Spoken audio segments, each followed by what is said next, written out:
नमस्कार दोस्तों, लालटेन स्टडी में आपका स्वागत है। बहुत सारे लोगों का एक रिक्वेस्ट टाइप से आ रही थी कि टाइम मैनेजमेंट पर एक वीडियो बना दें। तो आज मैं उन्हीं कुछ छोटी छोटी बातें आपसे शेयर करूंगा। कुछ अपनी पर्सनल बातें होंगी, कुछ मैंने जो अभी तक एक्सपीरियंस किया है और मैंने अपना जो पढ़ा है, मैंने जो देखा है कैसे पढ़ना चाहिए। और ये वीडियो जो मैं बना रहा हूँ ये डेफिनेटली अकेले स्टूडेंट्स के लिए नहीं है। आप जॉब में हो, आप बिजनेस करते हो, आप खेती करते हो, आप कुछ और भी करते हो, तो उनके लिए टाइम मैनेजमेंट, बाकी सब लोग टाइम मैनेजमेंट कहते हैं, मैं इसको थोड़ा टाइम मैनेजमेंट ना कहकर सेल्फ मैनेजमेंट कहता हूँ। टाइम मैनेजमेंट का हिंदी अर्थ क्या होगा? समय प्रबंधन। समय प्रबंधन, ठीक है। और सेल्फ मैनेजमेंट का मतलब होगा स्व प्रबंधन। इस चीज को समझना। मैं ये स्व प्रबंधन क्यों कह रहा हूँ कि टाइम मैनेजमेंट, टाइम कौन डिसाइड करता है भाई? कि सूर्य की परिक्रमा कौन लगा रही है? पृथ्वी। टाइम तो 24 घंटे वहां से डिसाइड होते हैं, और वो 24 घंटे हम सभी को समान है, 24 घंटे। अब देखो, मुझे एक प्रकृति की जो सबसे अच्छी बात लगती है वो यही लगती है कि चाहे धर्म, जाति, लिंग भेद, स्त्री पुरुष, किसी भी धर्म का, किसी भी जाति का कोई व्यक्ति है, सबके पास लिमिटेड 24 घंटे। अमीर गरीब, ये एक 24 घंटे ऐसे हैं, किसी के साथ भेदभाव नहीं करती, जानवर, पक्षी, किसी के साथ भी। तो हमको क्या करना है? अगर मैं बोलूं कि समय प्रबंधन, टाइम मैनेजमेंट, तो हम ना तो पृथ्वी की रोटेशन को बदल सकते हैं, ना उसकी परिभ्रमण को बदल सकते हैं।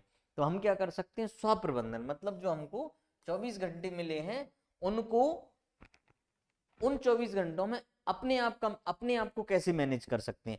मेरे हिसाब से तो ये सेल्फ मैनेजमेंट होना चाहिए। तो हम 24 घंटे में, अब मैं आपको बताता हूं। देखो, सबसे पहले तो क्या करना चाहिए कि टाइम मैनेजमेंट, या जो अब है बोल दो, या स्व प्रबंधन है, तो उसमें सबसे पहले मुझे ये लगता है कि चीजों को आसान बनाना है। बहुत सारे लोग क्या करते हैं कि टाइम टेबल बना लेंगे, डायरी बना लेंगे, चिपका देंगे। हमको जीवन कठिन नहीं बनाना है, हमको इसके द्वारा जीवन को सरल बनाना है, हमारी दैनिक क्रियाओं को आसान बनाना है। ये हमारा स्व प्रबंधन या समय प्रबंधन होगा, ठीक है। अब अगर अपन बात करें कि हमारे दिन में, देखो, एक आदतें होती हैं, एक हमारा डेली रूटीन होता है, यानी कि दैनिक क्रियाएं होती हैं। तो ये दो चीजें मिलके हमारा क्या डिसाइड करती हैं? भविष्य डिसाइड करती हैं, ठीक है। ये दोनों चीजें, भविष्य और सफलता, मतलब सफलता और भविष्य, ये हमारी सबसे बड़ी चीज है। ये आदतें और दैनिक क्रियाएं, तो हमको इन्हीं का प्रबंधन करना है। एक तो हमारी आदतों को मैनेज करना है, एक हमारी दैनिक क्रियाओं को करना है। तो अब देखो, सबसे पहले हमको क्या करना चाहिए इसमें कि भाई आपको दिन में क्या काम करना चाहिए, या आप क्या क्या काम कर रहे हो। तो हमको सबसे पहले हमारे कार्यों को ये देखना चाहिए कि भाई साहब, हमारे जो कार्य हैं उनको विभाजित करो, सूची बनाओ। मैं अभी बोल रहा था ना कि सूची बनाओ, ये करो, टफ टफ मत बनाओ। सूची मतलब मौखिक, लिखित, जो भी है। तो हमारे कार्यों को एक तो प्राथमिकता दो। मान लीजिए कि मुझे ये लेक्चर रिकॉर्ड करना है, ठीक है, और एक इसका आएगा तत्काल करना है कि बाद में करना है। मान लीजिए कि मैं लेक्चर रिकॉर्ड करता हूँ, दूसरा काम मेरा जॉब पे जाना है, तो वो मेरी रोजी रोटी है ना, तो मैं प्राथमिकता उसको दूंगा, इसको प्राथमिकता नहीं दूंगा। तीसरी एक और चीज है कि मुझे दोस्तों के साथ गप्पे मारना है, पार्टी करना है, या मुझे वो, क्या मैं उसको प्राथमिकता पे रख सकता हूँ? अब वो मेरा क्या है? एक जॉब है, वो मेरी एक जीवन निर्वाह के लिए साधन है, तो मैं उसको सबसे पहली प्राथमिकता दूंगा। ये मेरी एक हॉबी है पढ़ाने की, मतलब लोगों को पढ़ाने की, या जो भी, ये मेरी हॉबी है, तो मैं दूसरा प्राथमिकता हॉबी को देने वाला हूँ। तीसरी प्राथमिकता हो सकता है मैं किसी और चीज को दूं, है ना। तो प्राथमिकता के आधार पे हमको क्या करना पड़ेगा? आपकी आदतों को भी उसी हिसाब से बना लो। जो बहुत ज्यादा महत्वपूर्ण है, हमको ये भी देखना पड़ेगा कि कौन सा काम तत्काल करना है, कौन सा काम बाद में करना है। तो ये हमको मैनेज करना है, ठीक है। अब देखो, एक सिंपल सी, मैंने पोमोडोर, एक पिछली वीडियो में छोटी सी टेक्निक बताई थी कि पोमोडोर क्या है। अब होता क्या है कि हमको नेगेटिव चीजें बहुत प्रभावित करती हैं। अभी मेरे को कोई डांस करने बुला ले तो बढ़िया पहुंच जाएंगे, है ना, नाचने कूदने, वो अच्छी चीज है, नेगेटिव नहीं है। या मुझे मान लो टाइम वेस्ट करने, गप्पे मारने के लिए बुला ले, मैं पहुंच जाऊंगा। अब मुझे कोई बोले कि तुम ये नॉवल पढ़ दो या ये धार्मिक ग्रंथ पढ़ लो, सिलेबस का पढ़ दो, तो मैं हो सकता है कि उसमें ना जाऊं। तो उसके लिए क्या है, हमको पोमोडोर करके एक टेक्निक है। इसका ये टेक्निक ये कहती है कि आपको क्या करना चाहिए, सबसे पहले अपनी रेजिस्टेंस, जो एक विरोध अवरोध है, उसको दूर करने के लिए 5 मिनट के लिए खोल लो। उसको कहते हैं 5 मिनट कहते हैं उसको। तो पोमोडोर है कि 25-30 मिनट पढ़ो, 25-30 मिनट पढ़ो, फिर 5 मिनट का ब्रेक ले लो, मतलब कुछ टाइम तक पढ़ो फिर ब्रेक ले लो। मैं ये कहूंगा 25-30 मिनट की जगह इसको 50 मिनट से 60 मिनट तक करो। 50, क्योंकि 50 मिनट तक हमारा दिमाग रुचिकर रहता है और एक्टिव रहता है। उसके बाद 60 मिनट के बाद हम 10 मिनट का ब्रेक लो। उस ब्रेक में रील्स मत देखने लग जाओ कि रील्स देख रहे हैं, बढ़िया डांस हो रहा है, बढ़िया उसको क्रिस का सुनेगा कि नहीं, ऐसा ऐसा क्रिस का सुनेगा ऐसा नहीं देखना है। हमको टहल लेना है, ध्यान कर लेना है, चिंतन कर लेना। 5 मिनट का ब्रेक लो फिर पढ़ने बैठ जाओ। ठीक है, तो ये पोमोडोर है, ये आपको करना चाहिए। कोई भी कुछ भी कर रहे हो, आप जॉब कर रहे हो, पढ़ रहे हो, उससे मतलब नहीं रहता है। अब मान लो कि आप पढ़ रहे हो या कोई आपको टारगेट है, कुछ कर रहे हो, तो आपके लक्ष्य बहुत बड़े नहीं होने चाहिए, छोटे छोटे लक्ष्य बनाओ। हमने बनाया कि 2 घंटे में मेरे को ये मैगजीन पूरी करनी है, 1 घंटे में मेरे को न्यूज़पेपर पढ़ना है, 1 घंटे में मेरे को इतने यूनिट करना है।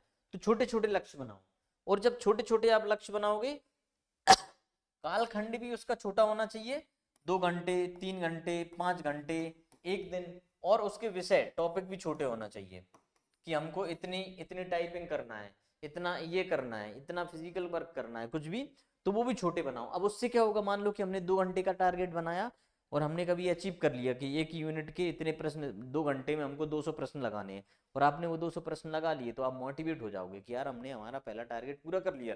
तो दूसरे टारगेट लिए आप और मोटिवेट होके काम करोगे। तो आपके लक्ष्य क्या होना चाहिए, छोटे छोटे लक्ष्य बनाना चाहिए, बहुत बड़े मत बना लो कि मैं तो 2 घंटे में 10 यूनिट पढ़ दूंगा। भाई कैसे पढ़ देगा, बोर हो जाएगा, है ना। या आप जब लक्ष्य पूरा नहीं कर पाओगे तो डिमोटिवेट हो जाओगे। एक क्या करना चाहिए, हमको हर काम की डेडलाइन सेट कर लेना चाहिए कि मुझे डेडलाइन सेट क्या करना चाहिए कि भाई मुझे इतने समय में इतना काम करना है, मुझे 200-500 क्वेश्चन लगाने हैं दिन भर में। 500, मान लो 500 मेरे को एमसीक्यू लगाना है, 500 एमसीक्यू कितने एक दिन में लगाना है। और एक दिन में एमसीक्यू लगाने के साथ साथ मुझे क्या करना है कि मुझे एक ही दिन में इस यूनिट के इतने टॉपिक भी पढ़ना है। ठीक है, हमने क्या किया है, डेडलाइन डिसाइड कर ली, या हमने मान लिया कि हमारा एमपी का ज्योग्राफी हमको कब तक खत्म करना है, 1 हफ्ते में खत्म करना है। ठीक है, 1 वीक, आफ्टर 1 वीक हम एमपीजी के खत्म कर देंगे, इसके एमसीक्यू लगा देंगे, पीवाईक्यू लगा देंगे। तो डेडलाइन सेट नहीं करोगे तो क्या होगा, कल कर लेंगे, कल कर लेंगे। डेडलाइन सेट करने से होता है हमको समय की वैल्यू पता चलती है। अगर हमने एक दिन मिस कर दिए तो हम डेडलाइन पे हमारा टारगेट अचीव नहीं कर पाते हैं। तो हमको क्या है, इस समय की वैल्यू पता चलती है, इसलिए क्या करो, डेडलाइन सेट करो।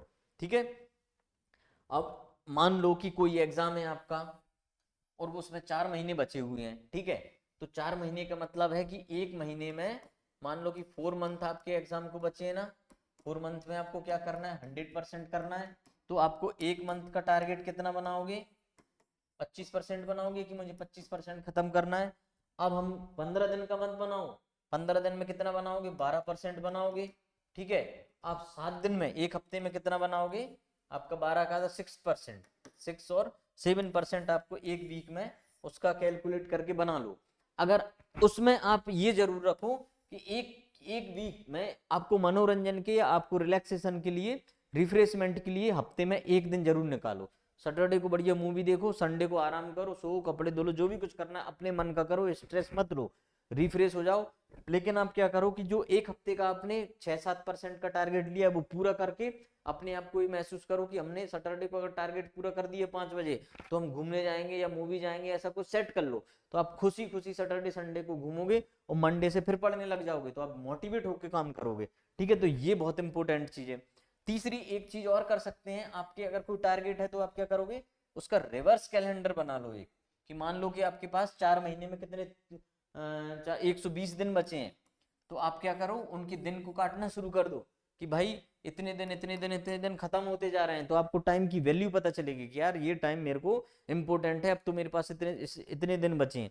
ये भी आप कर सकते हो, इससे भी आपको क्या होगा, समय की वैल्यू पता चलेगी। दूसरी आपको एक चीज और बताऊंगा कि विषय सब्जेक्ट का विभाजन इस तरीके से मत करो कि या तो आपने बहुत 15-15 मिनट पढ़ने का कर लिया, 1-1 घंटे पढ़ने का कर लिया, या आपने एक दिन में सिर्फ एक ही टॉपिक, बोरिंग टॉपिक पढ़ना शुरू कर दिया।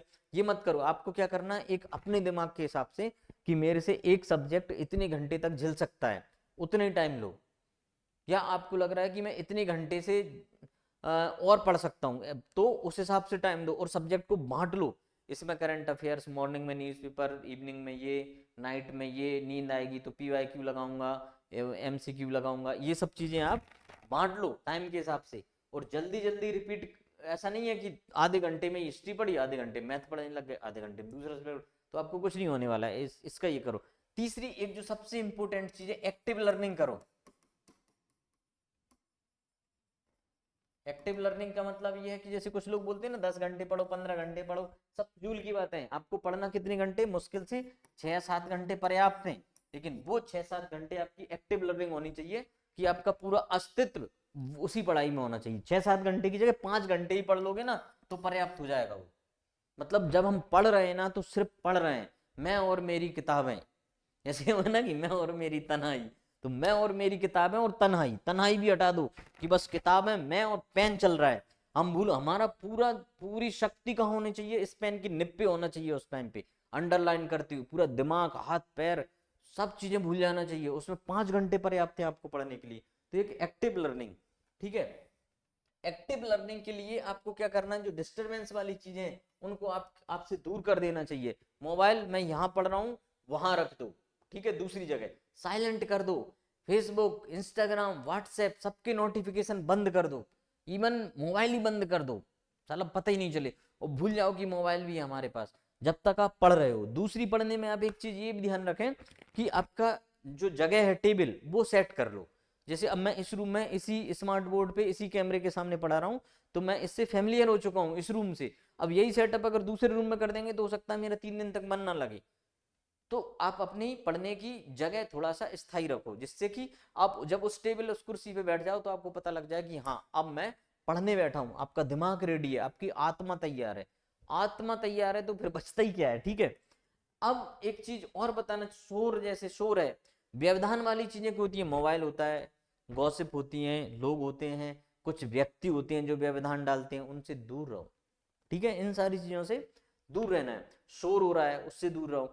अब व्यक्ति कुछ ऐसे होते हैं कि जिनको मना नहीं कर पाते, कि जिसका मैसेज आया हम इंतजार करना है कब मैसेज करेगी वो, कब मैसेज करेगा वो। भाई खत्म करो।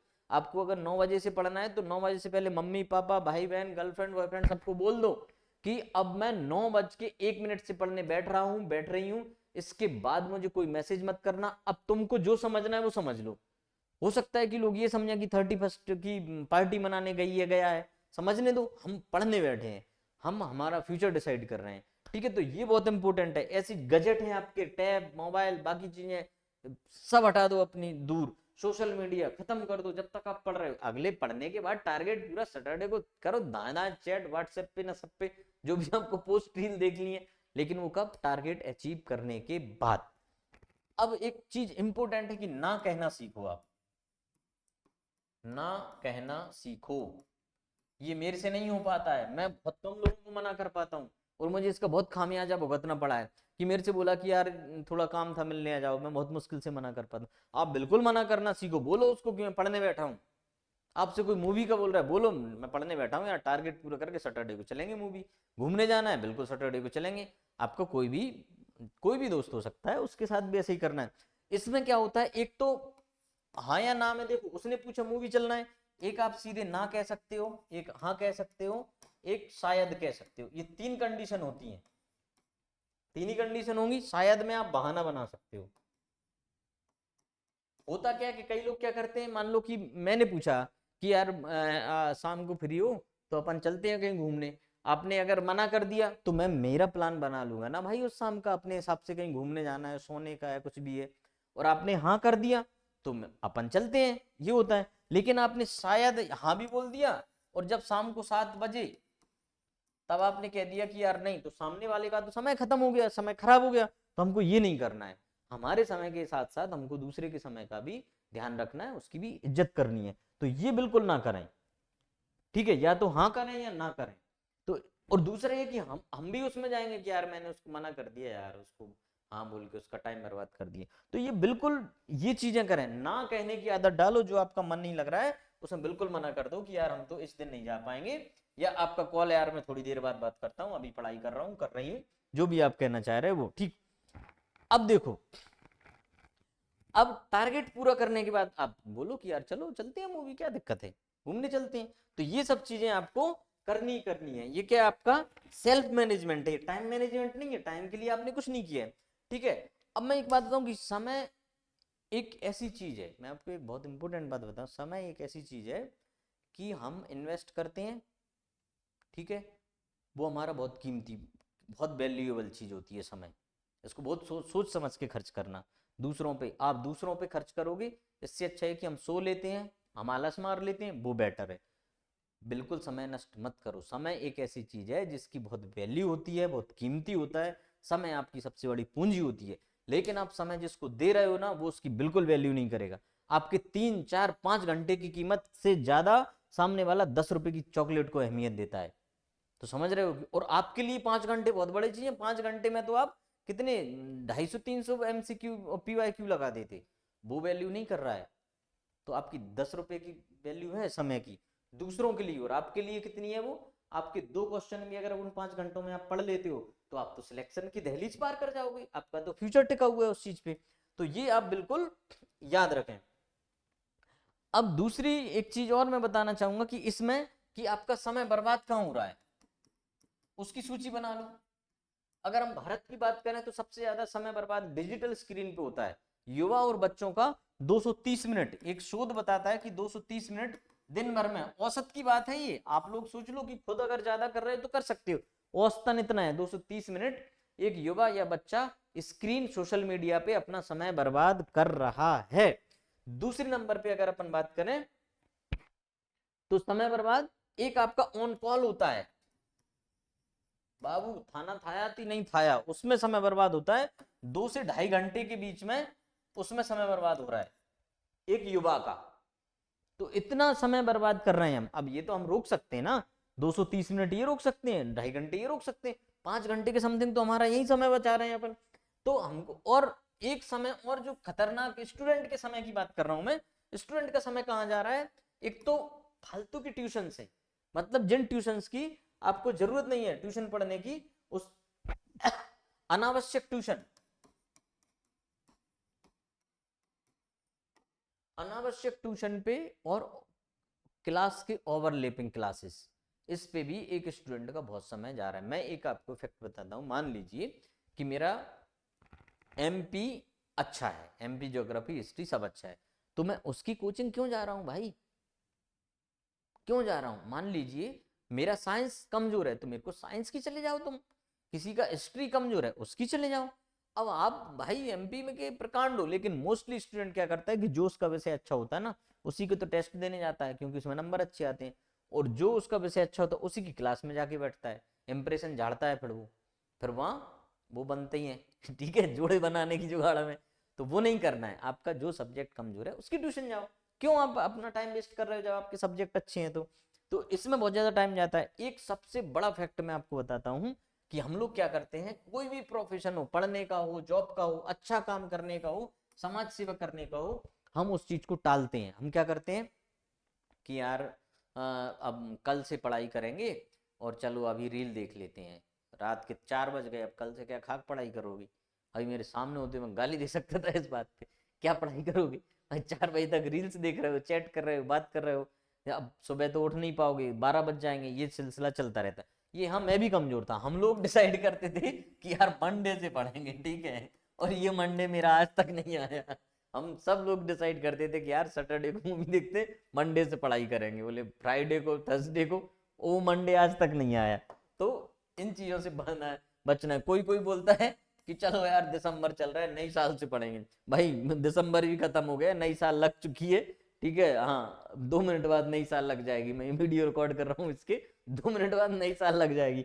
तो 2 मिनट बाद पढ़ना शुरू कर, नहीं यार अभी अपन बढ़िया एंजॉय कर लेते, कल से पढ़ेंगे। तो ये बिल्कुल टाल मटोल मत करो, ठीक है। दूसरी चीज है, दिखावा से दूर रहो, दिखावा बिल्कुल मत करो। कि उसकी रील्स डाली थी उसने, वहां जाके रील्स डाली, यहाँ जाके ये किया, वहां जाके वो किया, और उसके इतने लाइक्स कमेंट आ रहे हैं, मेरा कुछ नहीं हो रहा। बिल्कुल नहीं, आप अपना काम करो, बिल्कुल दिखावे में मत आओ, दूसरों से तुलना मत करो, आप अपने काम करो। जैसे आप लोगों ने सुना, एक गॉसिप से बचो, गप्पे मत मारो, काम की बात करो। कभी कभी मारो, सैटरडे को बढ़िया गप्पे मारो, एक दिन चुनो अपना, उस दिन गप्पे मारो। गप्पे मारने वालों की एक छोटी सी स्टोरी बताऊंगा मैं, कि हमारे इधर क्या होता है कि जो पनिहारी जानते हैं, जो पानी भरने जाती हैं, तो हमारे इधर एक कहानी चलती है, जब आप बुजुर्गों के साथ बैठोगे वो सुनाते हैं कि दो तीन पनिहारी मिल जाती हैं, कुएं से पानी लाती थी पहले। तो बुंदेलखंड में बोलती हैं कि ये जिज्जी बा देखो कि बाकी मोड़ी इतनी लिपस्टिक लगा के लाली लोपन करके जाते हैं, पता नहीं कहाँ जा रही है। और बाकी बहू तो फलाने की बहू तो बोले बा तो मोटरसाइकिल चला के जाता है, पता नहीं बाकी सास ससुराल लगे कैसे हैं जिज्जी, अपन ने तो घूंघट ही नहीं उघारो, अपन ने तो जानते ही नहीं है कहीं। और 2 घंटे की गप्पे मार के आखिरी में क्या कहेंगी, ठीक है जिज्जी अपन एक क्या करना है, वो बाकी मोड़ी बाकी बहू है, अपन तो चले।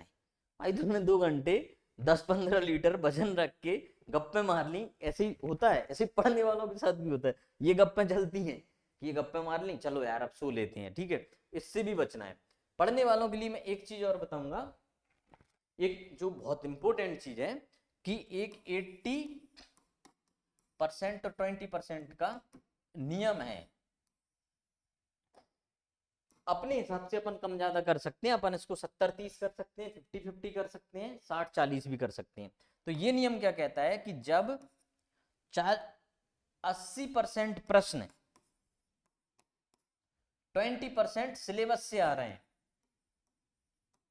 समझ रहे हो, जैसे एमपी है 30 नंबर का आ रहा है, तो हम उसको ज्यादा पढ़ो ना भाई, एंशिएंट हिस्ट्री से 2 प्रश्न आ रहे हैं, कुछ कुछ टॉपिक ऐसे हैं बहुत कम प्रश्न आ रहे हैं, तो जिस पार्ट से ज्यादा प्रश्न आ रहे हैं, तो मतलब कि है कि अगर 20% सिलेबस, मान लो इसको मैं 30 कर दूं, इसको 70 कर दूं, ये कर दूं, तो जब हमको इतने परसेंट सिलेबस से इतने प्रश्न आ रहे हैं, तो हमको किसको पढ़ना चाहिए, हमको ये 30% को 70% टाइम देना चाहिए।